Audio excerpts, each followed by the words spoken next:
Assalamualaikum warahmatullahi wabarakatuh.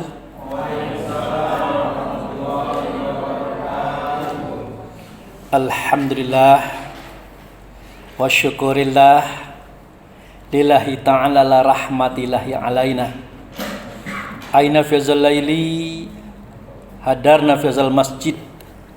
Insyaallah rahmatullahu alaina wa ala nabil karim Muhammad sallallahu alaihi wasallam.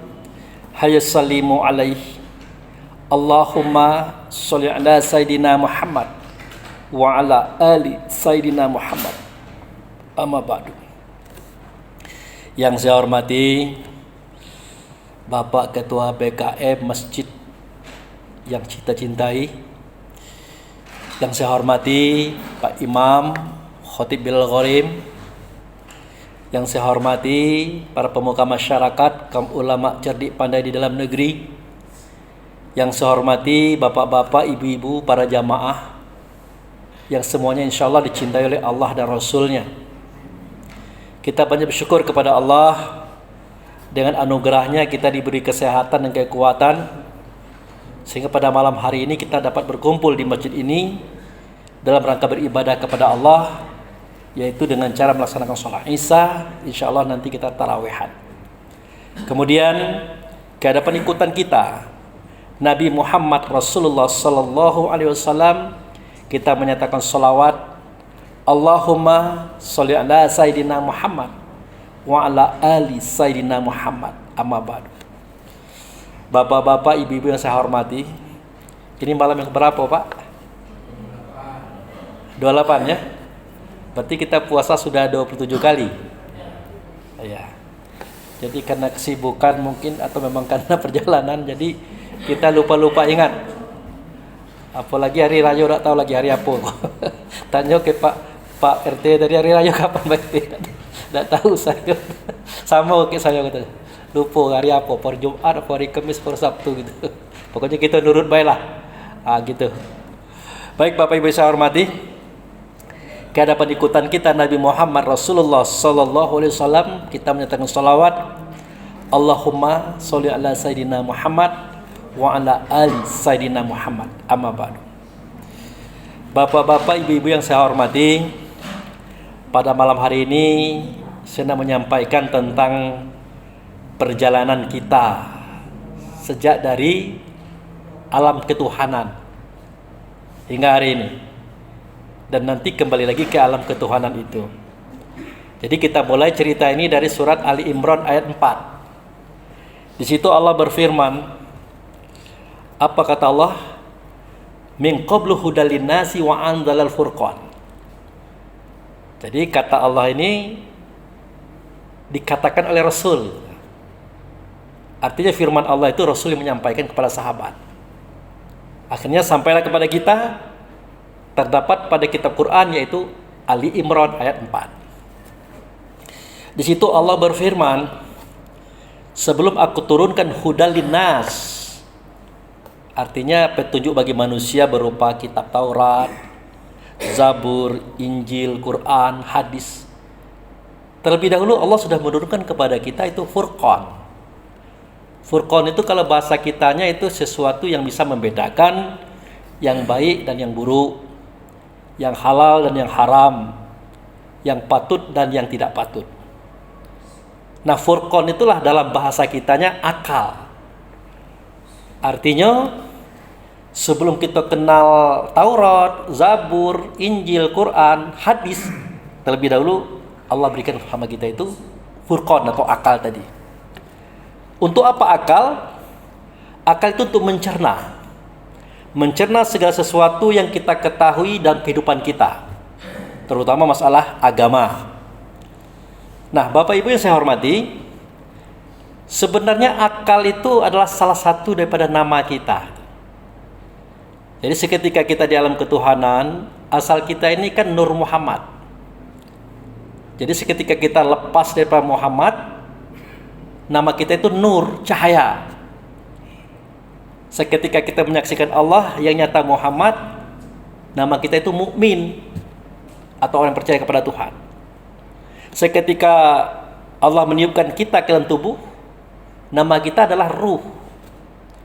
Seketika kita dipari atau disimpan dalam hati, seperti sekarang ini, nama kita insan. Nah, seketika kita menampung persoalan, apa persoalan, masalah-masalah anak, suami, istri, masyarakat, ekonomi, sosial, budaya, politik, macam-macam. Nah, seketika kita menampung itu, nama kita akal. Kemudian seketika kita mencari solusi untuk menyelesaikan persoalan yang kita tampung tadi, nama kita fikir. Seketika kita menimbang, mencari manfaat mudaratnya, nama kita hayal. Seketika kita merangkum persoalan, nama kita paham. Seketika kita melakukan perbuatan, nama kita ilmu. Jadi semua itulah nama kita yang berbeda-beda sesuai dengan situasi kondisi yang terjadi pada saat itu. Sama dengan ini kalau di atas namanya rambut, kalau di sini alis mata, ini bulu mata, di sini kumis, janggut, dan seterusnya. Barangnya sama, namanya beda. Kenapa? Karena berbeda ruang dan waktu, tempat, serta fungsi. Nah, begitu juga dengan nama kita tadi. Bapak-bapak, ibu-ibu saya hormati, yang hendak saya sampaikan adalah, kalau akal itu adalah nama lain daripada nama kita, berarti kelas kita ini sama. Kalau dalam bahasa tasawufnya wahdaniyat, satu saja yang menjadikan kita adalah Allah, satu asalnya Muhammad, satu namanya mukmin, satu tempatnya Baitullah hakikat. Berarti sama gitu nih. Nah, setelah kita turun ke dunia nanti, tiba-tiba kita berubah, berbeda. Yang menjadikan kita berubah dan berbeda itu apa? Kata orang sekarang, yang membedakan itu dimulai daripada kapasitas akal. Jadi akal ini berkapasitas, berkelas, tergantung sejauh mana kita mengusahakan kelasnya itu. Kalau orang tuh rajin belajar, kelas akalnya tinggi. Kalau dia setengah rajin, menengah. Kalau dia malas, ya di bawah, kelas 3. Nah, dari sinilah mulainya terjadi perbedaan nasib kita masing-masing. Ada yang jadi presiden, menteri, gubernur, wali kota, bupati, camat, lurah, RT. Itu bermula daripada kapasitas akal itu tadi. Nah, oleh karena itu kata Allah Subhanahu wa taala, karena kita punya akal sebuah sorang, fastabiqul khairat. Mari kita berlomba-lomba untuk kebaikan, memperkuat akal itu. Dan ini tidak main-main kata Allah. Kita ini dari alam sana, kita pernah bertemu dan melihat kepada Tuhan. Itu titik nol namanya, Pak. Wa iz akaza rabbuka mim bani adam min zuhurihim zurriyatahum wa ashhadahum ala anfusahum alastu birabbikum qalu bala syahidna. Ingatlah. Nah, itu dia. Kenapa Allah mengatakan kata ingatlah?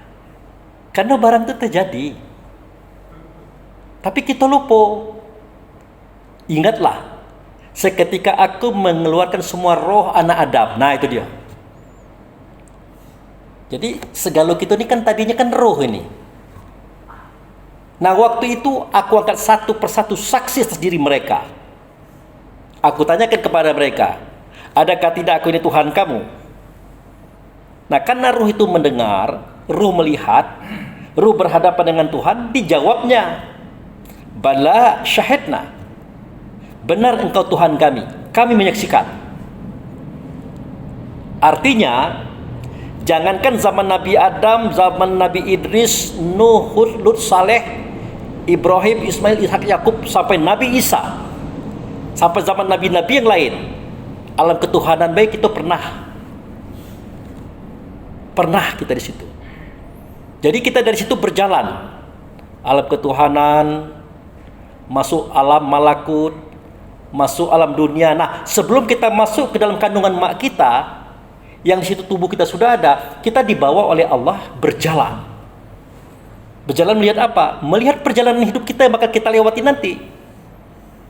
Jadi program hidup kita ini bukan tidak ada program gitu nah. Mungkin kita ada yang lahirnya di Medan, lahirnya di Papua sana. Tahu-tahu hari ini kita di Bengkulu.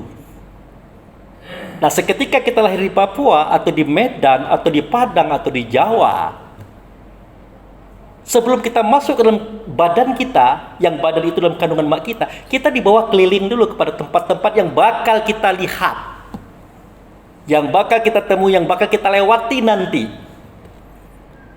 Itu perjalanannya itu.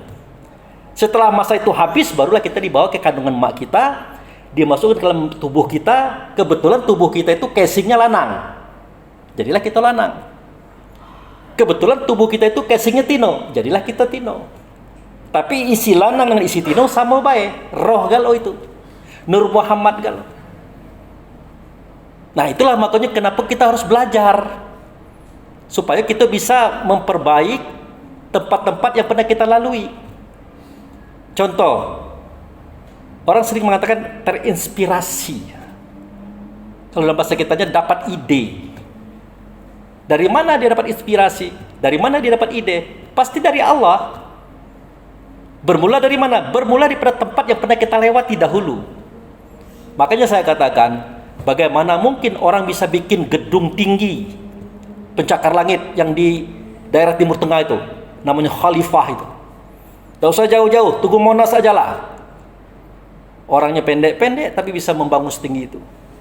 Dari mana dia dapat ide? Nah, dia dapat ide daripada pengalaman-pengalaman yang pernah dia lewati sebelum dia dilahirkan itu. Jadi begitu Bapak Ibu saya hormati. Maka di sini saya menyampaikan bahwa mari kita perkuat akal kita, pertajam akal kita dengan cara belajar. Semakin banyak kita belajar, semakin banyak kita tahu.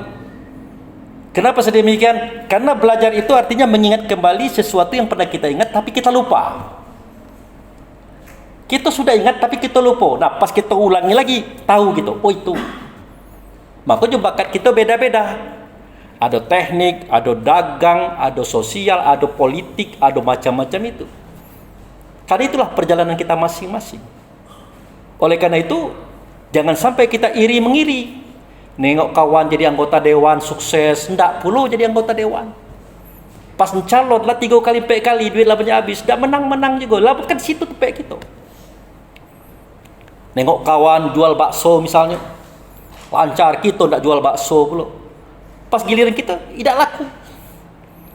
Jadi setiap kita tuh sudah punya bagian masing-masing. Kita tahu itu. Arah keinginan kita tuh tahu gitu. Tapi dengan catatan jangan sampai digoda oleh hawa nafsu. Kalau digoda oleh hawa nafsu, pasti kita nak ngikut yang elok-elok tu lah, yang beruntung tu lah. Orang jadi anggota dewan pulau. Tahu-tahu kalah, habis duit. Orang dagang nak dagang pulau. Orang nak berkebun pulau. Jadi ikutkan rasa hati kita, kemana arahnya itu. Mudah-mudahan kita bertemu dengan jalan hidup kita. Makanya bagaimanapun keinginan manusia untuk menata kehidupannya, selalu saja mereka itu bertemu dengan apa yang Allah tentukan. Cobalah perhatikan. Ada presiden, ada menteri, ada gubernur, ada wali kota bupati, ada camat, ada lurah, ada RW, ada RT, ada pemulung, ada OB, ada apa. Pokoknya semua profesi itu terjadi karena kapasitas kita. Oleh karena itu tidak perlu kita minder. Misal kita jadi pemulung, tidak perlu minder gitu. Memang ketetapan kita di situ. Kita jadi OB, tidak perlu kita minder. Ketetapan kita di situ. Dan seterusnya. Nah, ini kadang-kadang kita tidak bersyukur dengan apa yang Allah berikan kepada kita. Kita ingin meloncat ke tempat lain, jatuh lagi kita. Makanya kata Rasulullah itu, walaupun sedikit tapi rutin. Walaupun kecil tapi rutin. Maka yakinilah. Apalagi kehidupan ini jelas kita berjalan dari 0, 1, 2, 3, 4 sampai 9. Yakinlah hidup kita ini akan berubah pelan-pelan. Nah, oleh karena itu khususnya kepada anak muda, hati-hati menata kehidupan. Jangan nengok untungnya baik, jangan nengok eloknya baik. Sementara kapasitas kita belum memungkinkan, itu jangan dipaksakan. Ikuti aja apa yang ada. Syukuri saja, kita tekuni. Mudah-mudahan jika Allah berkehendak kita bergeser, pasti bergeser. Jika tidak, ya tidak. Makanya kadang-kadang kita salah paham. Nah, tengok si A itu kayo rayo. Ngapa dia kayo rayo? Pertama kali dia rajin, nyo jujur, nyo hemat, macam-macam. Nah, kita kira dia kayo itu karena itu. Padahal dari sononya catatan itu memang dia jadi orang kayo, Pak. Setelah dia lahir, jadilah dia orang rajin, disiplin, hitung-hitungan, hemat. Supaya apa? Supaya terjadi orang kaya itu di alam semesta ini. Ada lagi, di situnya bukan orang kaya, orang sederhana. Kerjanya itu nak belajar, tuh lah, nak ngajar, tuh lah, nak jadi guru, tuh lah. Karena cetakannya di situ. Pokoknya itu jadi guru tuh karena nyo rajin baca. Nyo rajin berkawan-kawan. Bukan begitu. Dari situnya sudah jadi guru. Makanya dia lahir ke dunia, mulai dia senang kepada apa yang ditetapkan padanya. Nah, itu juga orang yang dilahirkan, maaf betul, menjadi orang-orang kalangan bawah, misalnya OB, tukang sapu jalan, pembantu rumah tangga, itu sudah merupakan pilihan Allah. Karena kalau kita ni kayo galau susah. Kita susah, siapa nak kita suruh belanja? Siapa nak kita suruh jadi tukang jaga rumah? Tak ada. Kalau miskin galau susah juga. Makanya kehidupan ini tidak semuanya sama. Nah, syukurilah kalau kita jadi pembantu ataupun apa namanya itu ya, bahasa halusnya, syukuri. Jadi guru, alhamdulillah. Jadi pedagang kecil, alhamdulillah. Pokoknya syukuri saja. Karena syukur itulah yang akan melahirkan kebahagiaan. Kebahagiaan itulah kekayaan. Jangan pernah kita berpikir, Pak Abu, kekayaan itu adalah pangkat tinggi, uang banyak, harta banyak. Belum tentu. Belum tentu, Pak. Kebahagiaan yang kiki itu adalah kebahagiaan. Itulah kekayaan. Makanya kalau Raja Salman itu, Raja Arab Saudi, itu kan pangkatnya raja, duit banyak, harta banyak. Tapi kalau sholat masih ngomong warzukni, itu. Ya Allah, berikanlah aku rezeki. Masih ngomong wajiburni, ya Allah cukupkanlah aku. Nah, kira-kira Raja Salman itu minta apa lagi? Pangkatlah raja, duitlah banyak, hartalah banyak. Ternyata berikanlah aku rezeki, cukupkan aku. Yang dia cari adalah kebahagiaan. Jadi kalau kita bersyukur dengan profesi kita yang ada, bahagialah kita. Kalau kita bahagia, itulah kekayaan yang hakiki. Makanya orang-orang cari duit banyak, harta banyak itu sebenarnya mereka itu mencari kebahagiaan. Tapi kalau itu tidak benar cara mencapainya, cara mencarinya, bahagia itu kan jauh. Makanya dia kaya tapi dia menderita. Dia banyak harta tapi sengsara. Jadi begitulah Bapak Ibu saya hormati, pada pertemuan kita terakhir di tahun ini, itu sebuah pesan bagi kita semua. Semoga kita bersyukur dengan apa yang kita miliki. Kita cari bahagia saja, karena bahagia itulah kekayaan sejati. Syukur-syukur sudahlah bahagia, kaya bro. Itu baru mantap. Demikian Bapak Ibu saya hormati, lebih dan kurang saya mohon maaf. Wabillahi taufiq wal hidayah.